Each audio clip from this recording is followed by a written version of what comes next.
China na kaitu guddatte. Iccitiin guddina China maal beektu instructor. Ekkubii dha. Akkuma mandara kana keessa deemanii isa walitti funaananii. An China lama ta'ee deemuu dhaga'eeni. Ekkubaa nyaanya ekkubitu jedhanii dhaga'e. Kubiirraan kaan isaan instructor. Dhiisin barreessini. Jedhaa maal? Dhiisin barreessini. Nan barreessan isa. Hojii jalqabde gaama hojii argatte. Instructor mootummaa. Haa ta'u gaa. Kan nama meeqaan gal ture? Dirqonatti haafuu dhiisi rakkoon qabu. Anu rakkinuma koon hiyyumuma koon dhabuma koo kana nan jaalladha. Instructor. Na dhaggeeffadhu dhiisi natti ta'u saduga. Maali? Duuti biyyaa wajjinii mirri baay'ee Oromoon. Waan fedhe yoo ta'u hundi namaa galmaa'ee hundi namaa keessatti hirmaatee hin guddattanii isin. Maaliif gad deebi'uu jaallattu isini? Anaan na guddisuu immoo ofii kee guddachuuf hirku. Wal fudhannee ma guddan? Instructor nama salgaffaa irratti galmooftanii. Dirqamaani. Een barbaadu. Gaafa carraa keessanii qabattanii dhuftu qabadhaa isin. Kanaan bu'a carraan gaafas qaba. Harkaa fuudhaa instructor. Hojiidha. Maali instructor qabeenyaan isinitti kennaara? Galatoomi gaa. Haa ta'u gaariidhaati. Rakkoo hin qabu. Kottaa deebi'a. Maaltu bade silaana galmeessitee silaanaa kennitee. Lakkisa. Kaffaltii barbaachisa. Hojimaatuma isaati keewwata lama jira. An harkaa qarshii fuuteetti na guddiftaa'e. Lakkisa isin hirkaas fuudheeni nama biraas kaas fuudheeni dabareedhaani abbaan tokko moo ittiin guddata. Amma meeqan kaffala re'an? Kan nama tokko yoo galtanii 500. Kan nama lama yoo galtanii 1,000. Kan nama 3 yoo ta'e miindaama guutuu ta'a waan ta'eef karaarra jiraachuurra kanuma nama tokko. Amma si dugda duuba eenyu akka jiru beekaan. Ilaamee nyaadha. Gamtaa jechuu kooti. Maaloo dhugaa lakkisa kana ofii koonaan jalqabe ano rakkina hin qabuuti.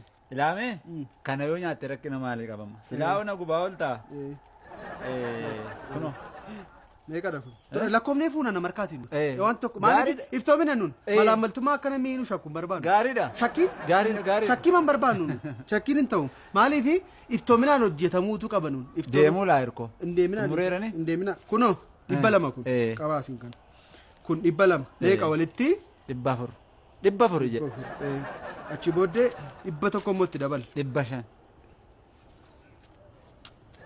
Kakkeeti gadi. Haa ta'u fidaaga. Amma gaa horii nama wajjin wal keessa make gaafa carraan bu'u isinis ba'uu danda'a waan ta'eef. Yoon ba'a ammoo carraan. Tokko. Moo na beeksiftu.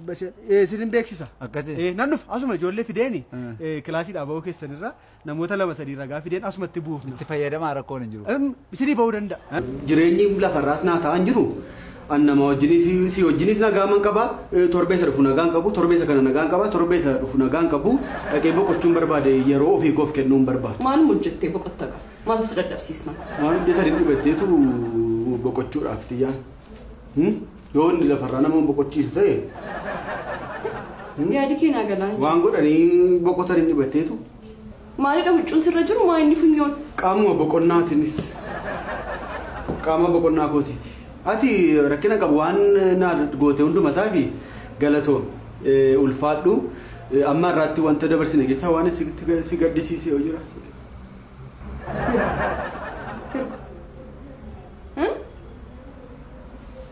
Yaadachuun dadhabeemu waan si gaddisiise dhiifama naa godhe. Isa si gaddisiise dhiifama naa godhe isa na gaddisiifte immoo dhiifama sii godheera.